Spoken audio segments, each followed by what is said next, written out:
Welcome into A to Z Sports Prime Time on a Monday evening. I hope everybody is having a great start to their week. I hope you're having a tremendous time. Now, we already have to interrupt our regularly scheduled programming because I have just been shown something hideous on my screen to start this show. Now, I will tell you that we are talking about the biggest wild card on the Tennessee Titans offense tonight. We are talking about the wide receiver depth. And because I saw something funny on the internet regarding Blaine Gabbert today, we're going to do a Blaine game later on in the show. But we must bring all of these things to a screeching halt. Well, I suppose I ought to start the show officially before we get into this. Share this show. Facebook, share now to public. That's in the bottom left-hand corner of your screen. If you're on YouTube or Twitch, please subscribe to the channel. And Twitter, go ahead and retweet the show. Now, I demand that producer Reed show himself. I demand that I be explained what the hell that was on my screen. If it means that we have to show it again, perhaps I am open to it, but I'm very, very upset with what I just saw. Reed, show yourself. Explain to people what the hell's going on. All right, so we have a new intro and thumbnail that will be going out from here on out, and it includes. What's a thumbnail? Explain to people what a thumbnail is. The thumbnail is the YouTube little picture that you see when you're clicking on a video. We are upgrading always at A to Z, trying to stay relevant, and they've decided to upgrade that even more by making sure there is a little caricature of you, Buck, in the opening video, and I hope you like it from here on out. Put it on the screen. Put it on the screen right now. I want people to see this hideous thing that made its debut tonight. Not Dez Fitzpatrick. I don't think he's hideous. What is that thing in the bottom left-hand corner? Right there is your fantastic, beautiful face smiling out at everybody, ready to go. I've honestly never been so mad. I've honestly never been so mad in my life. I don't ever want to see that thing again. I don't know who, Reed, told you to do this, but I need to speak. I informed you there was something. You didn't tell me about that. You said no, it's fine, whatever. You didn't tell me about that. Dom Odell says Buck an NFT. That's not the way that I want to start this tonight. This is not how I feel. I don't feel good. Put it on the screen again. Put it on the screen. That hideous thing. Put it on the screen again. What the hell are we doing? Buck laughing at all of us in his picture. I'm not laughing. I'm not laughing at all. What is this godforsaken creature that is existing in the bottom left-hand corner of this screen? I don't ever want to see it again, Reed. If it happens again, you asked me earlier if I had the power to take your job. I don't know. I don't know if that's true, but if I see it again, you're gone. You're out of here. Thank you for starting the show this way. Back to the shadows. Damn it. Welcome into A to Z Sports Prime Time on a Monday night. I'm your host, Buck Rising. Not that thing, but me. And I'm proud, as always, to be presented to you by our friends at Two Rivers Ford. Two Rivers Ford is where you go for quality American-made Ford vehicles since 1983. Two Rivers Ford in Mount Juliet or online at tworiversford.com. The Ashton Real Estate Group of RE/MAX Advantage, the official real estate agent of the Nashville Predators and of A to Z Sports Prime Time, is GaryAshton.com. Get your dream address without the stress, courtesy of the Ashton team. Gator Hater says Buck looks 240 in that cartoon. It is so offensive. It is beyond offensive. I am going to Josh says he wants you to be more animated. Buck, I hate all of these jokes. I'm not happy about any of this at all. But we're gonna have a great show anyway, and I'm happy to have you guys as a part of this, including that ugly, ugly cartoon. Looks about 240 in that cartoon. Well, that's I honestly way too. I'm probably ballpark like 234 right now, so I'm not that far off. Derek says, "Dog, you stuck with that." Oh no, let me assure you of one thing, Derek. That by the time we come back tomorrow, that thing will be. I hope you enjoyed it now. I hope you got your laughs in now, because that is the last time we will see that godforsaken cartoon. All right, very good. Let's start the show. So, Titans OTAs begin tomorrow. I'm going to be out on the practice field at 9 a.m. before the radio show starts. There's a lot of interesting things to look at and to discuss that are going to come out of Titans OTAs. Phase 3 officially underway, and the Titans were on the practice field today, but it was closed to media. So in all of these different things, now that we're going to start seeing the rookies mixed in with the vets, I don't know how many of, for example, the starting offense or the starting defense is going to be in attendance this week because it is still voluntary. But at this point, I'm looking at a couple of different elements of this Titans offense that I think we're going to start to see the critical development phases of starting tomorrow on the practice field. And so I want to start with your Two Rivers Ford take here on a Monday evening. If you would be so kind, please let me know in the comment section on Facebook, YouTube, Twitter, and Twitch, who do you believe is the biggest Titans wild card on offense? Let me know in the comment section. We will discuss at length together. And while you do that, I will tell you about the people who make the Two Rivers Ford take possible. That is, of course, Two Rivers Ford. Two Rivers Ford has the Built For You program. That's where you go for the best in the business for your custom ordered new Ford. You can get any new Ford vehicle, any color with any customizable accessories that you like. You can get that car built for you, and Two Rivers Ford will build that car for you and deliver it right to your door. It's the Two Rivers Ford Built For You program. And if you are not necessarily in the market for a new vehicle, you can get one of their certified pre-owned vehicles at Two Rivers Ford in Mount Juliet or online at tworiversford.com. So, taking a look at the offense, we're talking about at least minimum 5 new starters on that side of the ball. A left guard, a right tackle, 2 new wide receivers in all likelihood, and a new starting tight end just to start the year, right? It's the same kind of turnover, a similar kind of turnover as the Tennessee Titans had on defense after the 2020 season, and you saw what benefit that was to them. Now, I don't anticipate that you're going to see that same kind of rejuvenation on the offensive side of the ball as we saw on the defense from 2020 to 2021, and it will start slower out of the gate. You can rest assured on that. But there are a couple of different things that we have spent so much time talking around that I think it is time to legitimately lock in and consider what may already be on the roster. Now, I've asked you for their biggest wild card on offense. I see a couple people nominating defensive players. Let's stick to that side of the ball. Because to be honest with you, there's not many wild cards on defense. Caleb Farley is the closest that you would come, right? Is the one place that you would look and say, okay, I have zero idea what to expect from the Titans on the outside corner, at least one outside corner at this point, because you have no idea how soon Caleb Farley is going to be ready and whether he is going to be a week 1 starter. That process begins, well, it begun today in earnest, but we won't get to see the benefits of that until tomorrow. So let's keep it locked on offense right now. Michael Wagner says Hassan Haskins, the new rookie running back, who Greg Cosell and I spent a good deal of time discussing today, the 4th-round pick out of Michigan. Christine is going coaching.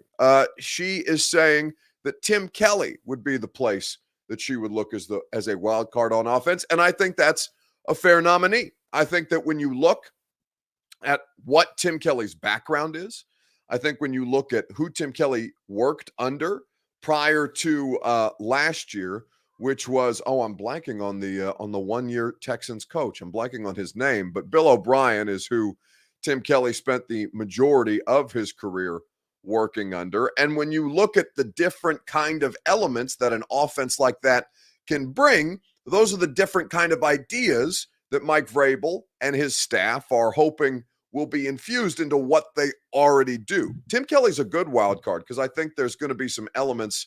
I think in a perfect world, you would see more creative elements in the passing game that Tim Kelly has done so well to manufacture offense under, even in less than ideal quarterback situations. Now, he did have Deshaun Watson for a couple of years, and they did do great things together, but great things statistically together, it should be noted. They didn't do any real winning of consequence. But I think when you look at a couple of different things, the one thing that kind of pops into my head that we haven't talked about at all, and I guess we were in the middle of the radio show talking about this today, And it just popped in my head. My God, we haven't talked at all. And, there's reasons why we haven't talked about him at all.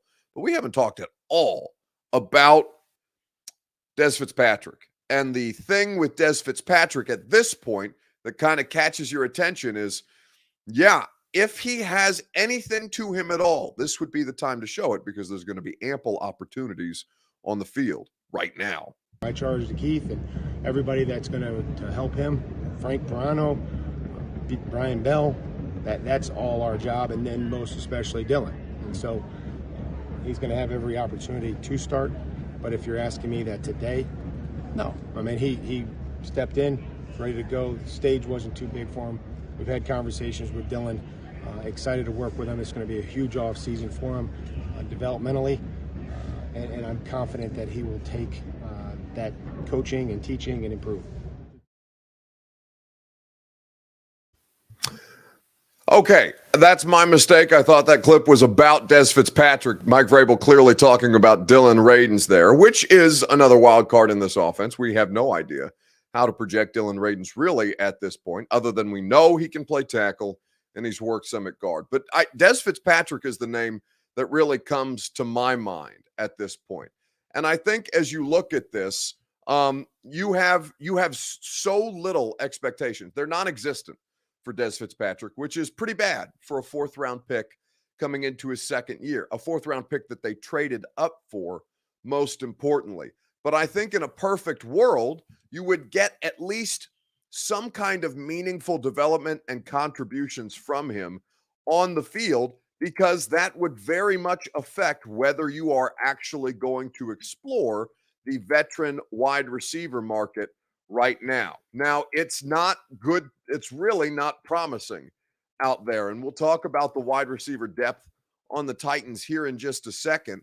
But Dez Fitzpatrick had only 5 catches in his rookie year, 49 yards, did have a touchdown against, just out of curiosity, I can't remember who that touchdown came against. I'm taking a look right now at the game logs for Dez Fitzpatrick. It looked like he did play in a couple of games because of injuries this year. And for Dez Fitzpatrick, that is not being made readily available to me by Pro Football Reference who that touchdown catch came against. But still, very limited work for Dez Fitzpatrick. Not a lot of things that impressed really.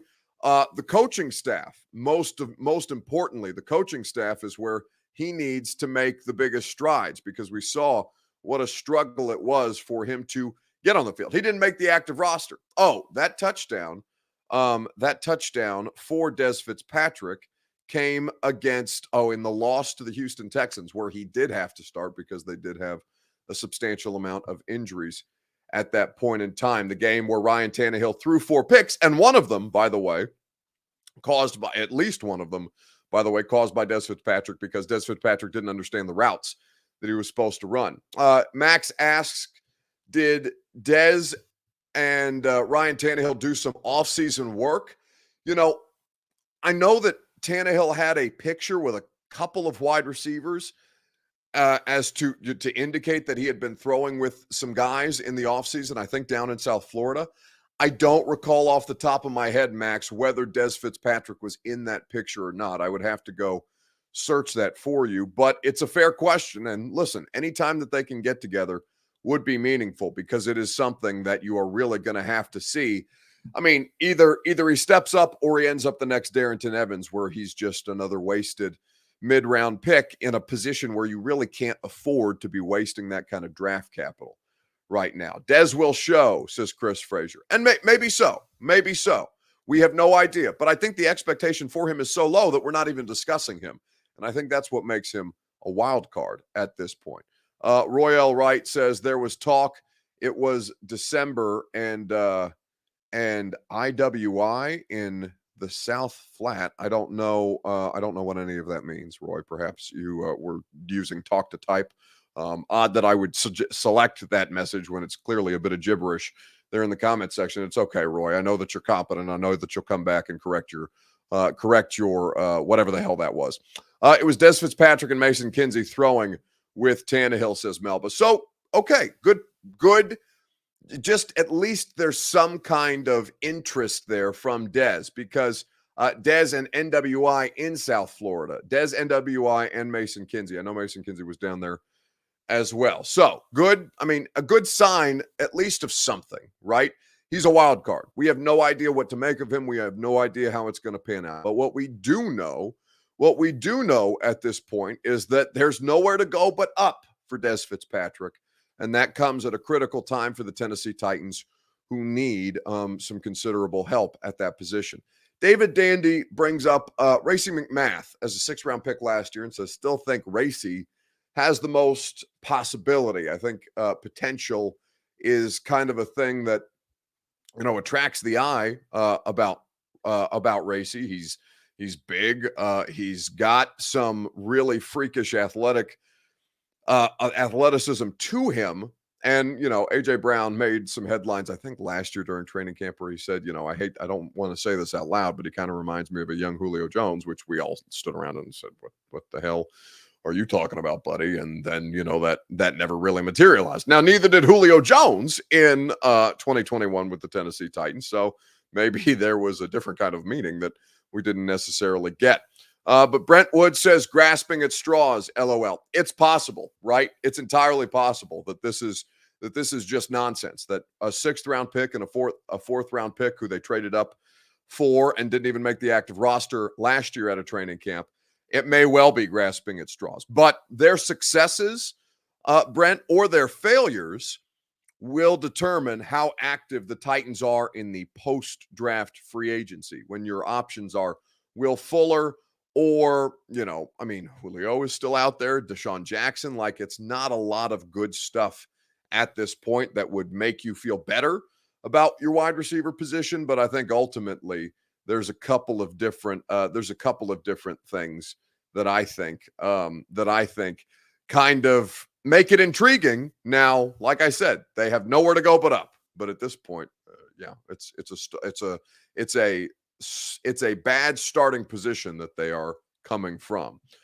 Is Dez a slot, says Xavier Cohen? No, not necessarily. I mean, he can play.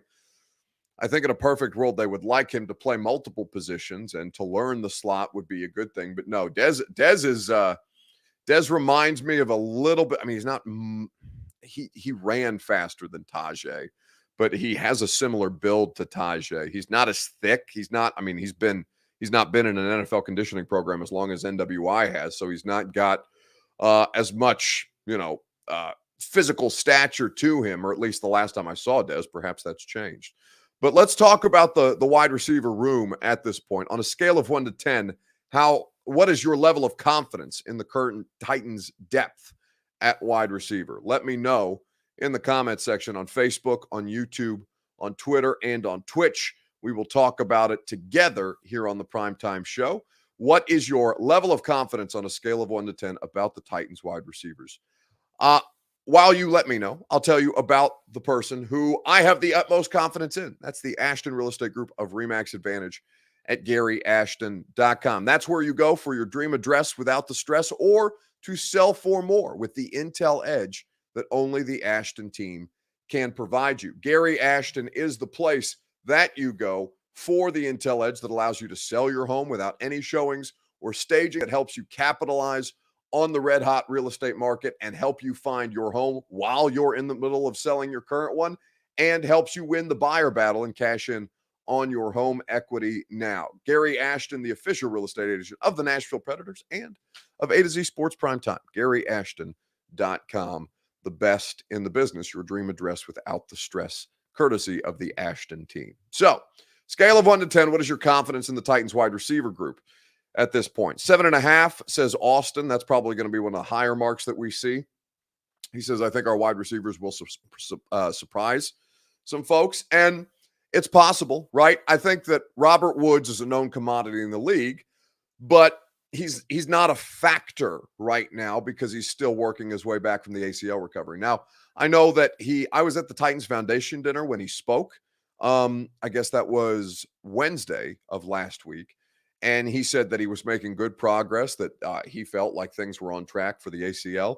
We have no idea when he's going to be medically cleared, but it does seem like it's progressing the way that you would want it to progress. And I think that when you I think that when you look at the rest of it, Treylon Burks is probably not going to be A.J. Brown in year one. I don't think that's a reasonable expectation. Kyle Phillips, I think, is probably going to be your starting slot guy, if provided that that the health holds up. And I think that Kyle Phillips is going to be a nice addition to this football team. But beyond that, when you look at NWI, who was good depth for them, and it will certainly be a good player, he's a much better player if he's your fourth wide receiver as opposed to your starting one or two. I think NWI is your four. You feel pretty good about that group. Looking at Dez Fitzpatrick, Racey McMath, and Mason Kinsey after that, and Josh Malone, who's still on this roster and has played a couple of seasons at this point for a couple of different teams. The former Tennessee Volunteers, obviously a local product. If you're here in Nashville, Josh Malone, who's on the Titans roster right now, and will be a bit of a curiosity out there whether he can provide some kind of depth for them in a meaningful way, even if it's just in kind of a. I mean, Chester Rogers played a considerable amount of snaps last year for them. Now, part of that was because of injury. I don't think Chester was ever meant. Chester was probably going to be their starting slot guy, but I think ended up getting a bigger role than he may have bargained for. And Chester was a fine player, but I think that in a perfect world, you're looking for somebody to be in that role with a few less snaps and just for a lesser need for the guy who's third or fourth on your wide receiver depth chart. You're hoping for better health out of your 1 and 2 than you got out of A.J. Brown and Julio Jones last year. But looking at that wide receiver group at this point, I think you can't feel overwhelmingly good at it about it just on paper. So I would probably say I think a 4 is reasonable on a scale of 1 to 10. What's your confidence level in the Titans wide receiving core? I would say I'm probably about a 4. I know that Robert Woods is probably going to take a little while once he's on the field to get up and running. I think that, whatever people made of Treylon Burks' first day out on the practice field, I don't really care about that right now. I don't care about that on May the 23rd. If it becomes an ongoing issue, we'll obviously continue to document those things in ways that are able to be reported on, and you can see kind of development or progress or lack thereof, whatever. But like Treylon Burks, I don't think is any kind of I don't think it's going to be a hindrance all year long, right? He played in the SEC last year. I fully expect him to figure out his allergy situation. Hopefully, if that was indeed what was causing him some kind of respiratory issues, and if it's a conditioning thing, well, they've got some time to work that out. But I'd probably say a 4 at this point at the wide receiver spot. Mark Jones says you are about a 4. Yes, I understand, Mark. You can be a blind homer if you want, and you can wish for all of your hopes and dreams to come true. But until I see it, proven on the field, the only proven player on the field out of this group is Robert Woods, the only meaningful proven player on the field. Like, you can run into battle with Nick Westbrook-Akina as your 2, and then you can have a Jets game, right, where it's you and Nick Westbrook-Akina and Josh Reynolds, and you're taking on the mighty New York Jets, who I believe were winless when the Titans went to New York and played them and lost in spectacular fashion. I'm not saying that Nick hasn't done so well for himself to develop and to make legitimate strides as an NFL player. I also think that if he's your 2, you're banged, right?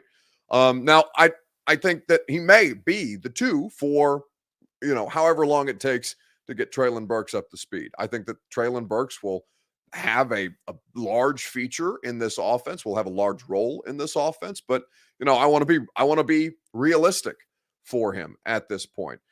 Ruben Granado says 4. What the hell? I mean, what do you guys think a lot of your wide receiver core right now? I mean, respectfully, why?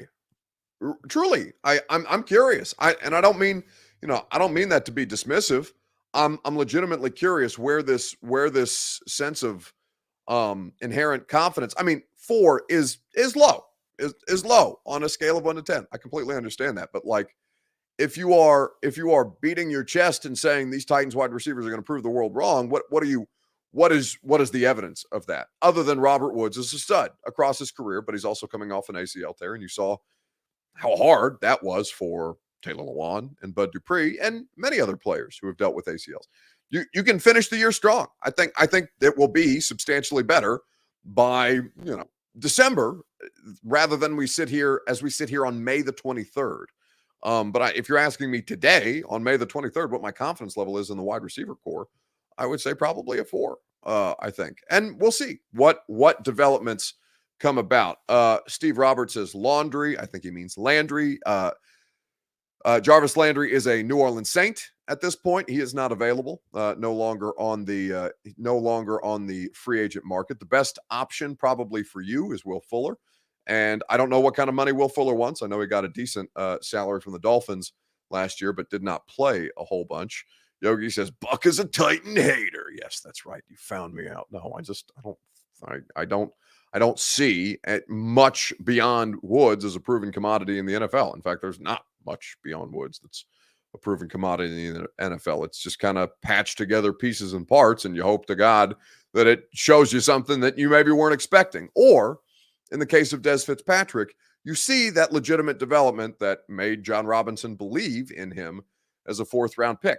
We have yet to see it. It doesn't mean it can't happen. This could be completely asinine by the time, even by the time training camp rolls around in August as we get through preseason and things like that. But yeah, I think if you're looking at a lot of things to be confident about, I think the wide receiver core is probably low, considerably low on this list until such time as we see evidence to the contrary. But if you feel good about it, good on you. I'm not here to tell you, how you should think about it. I'm just looking at it from my perspective as somebody whose job it is to cover these things. And yeah, I'm looking at that saying, okay, show me something. But until then, meh. Like there's not much there yet. Not much there initially. But we'll see. We'll see how things go. All right, I saw something funny revolving around Blaine Gabbert today that made me laugh. Blaine Gabbert is a Titan, and I think that we need to talk about this. So I think that the question that I would like to ask you here on A to Z Sports Prime Time is this.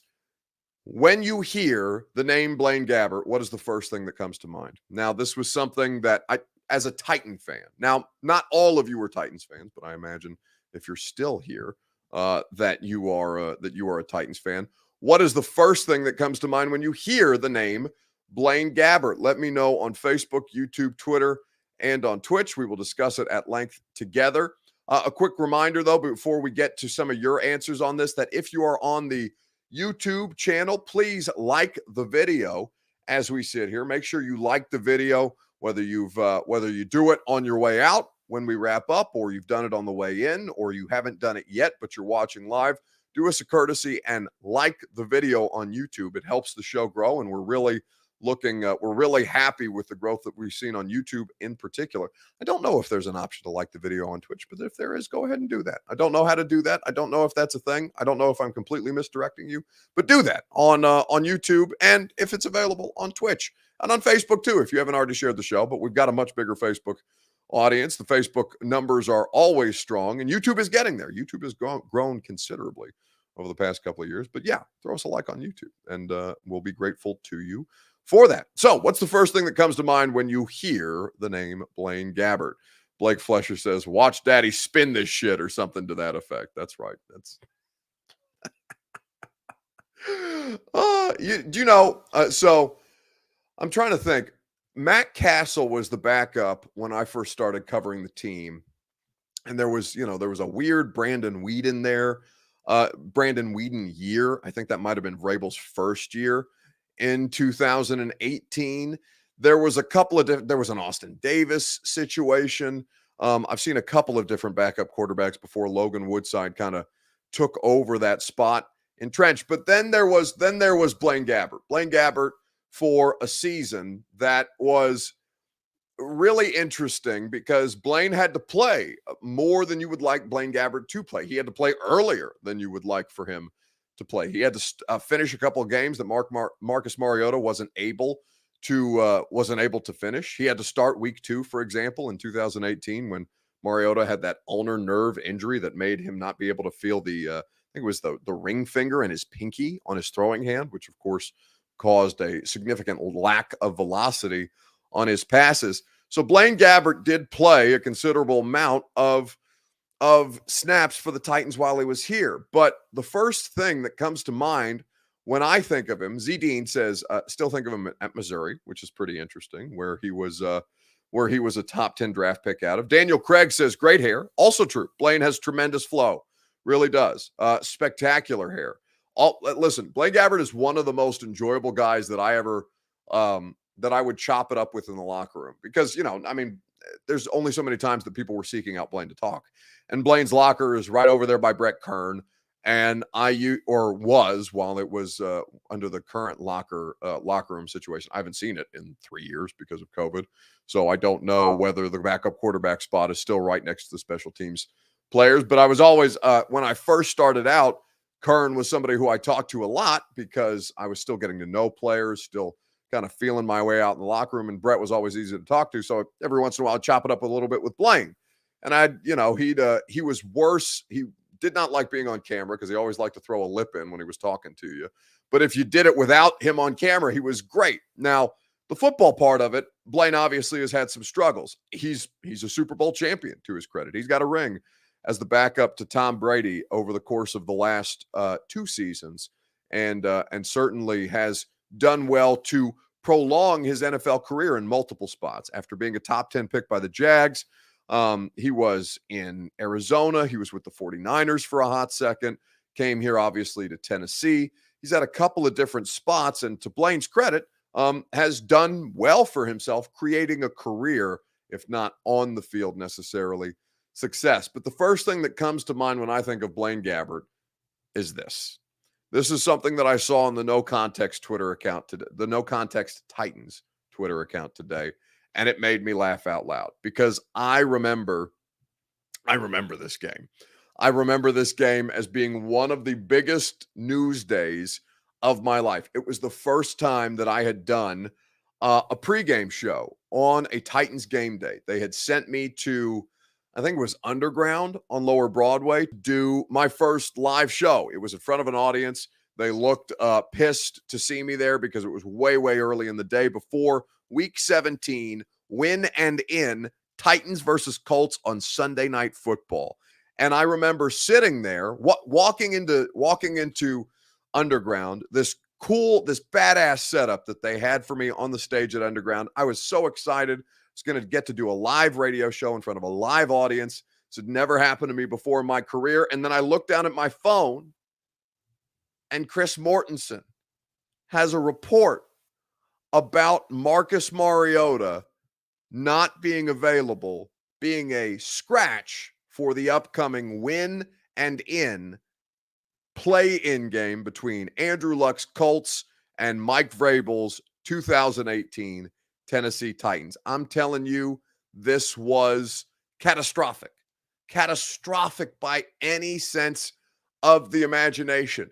This was the most hype that there had been around a home game at Nissan Stadium in several years. This was the opportunity for Mike Vrabel to advance beyond 9-7, to show that the Titans were more than that, and to kind of really, in year one, really prove that they were on the right direction, even though their season had started in such a catastrophic way.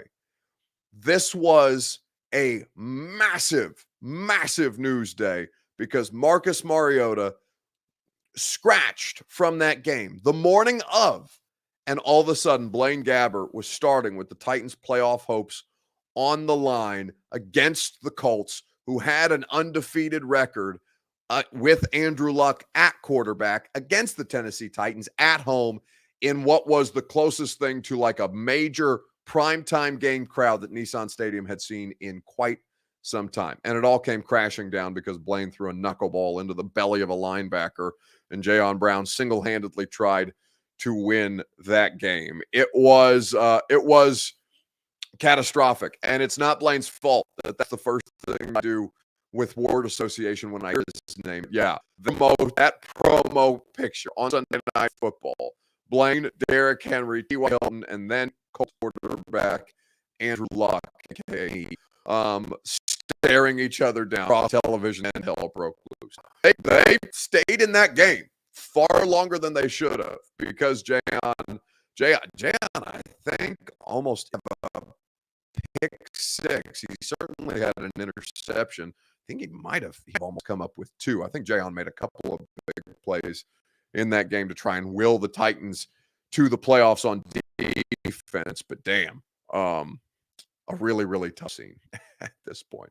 All right, that's going to do it for us tonight on the Primetime Show. Hope you guys have a great rest of your evening. Radio show, a lot of coverage from Titans practice. I'll be out there before the show starts. Nicholas Petit-Frere, the Titans third-round pick at offensive tackle. He's going to be on the show, and we'll enjoy the conversation with NPF. Radio show starts at 10. Primetime tomorrow at 8. Rest of your evening, and I will see you at some point tomorrow.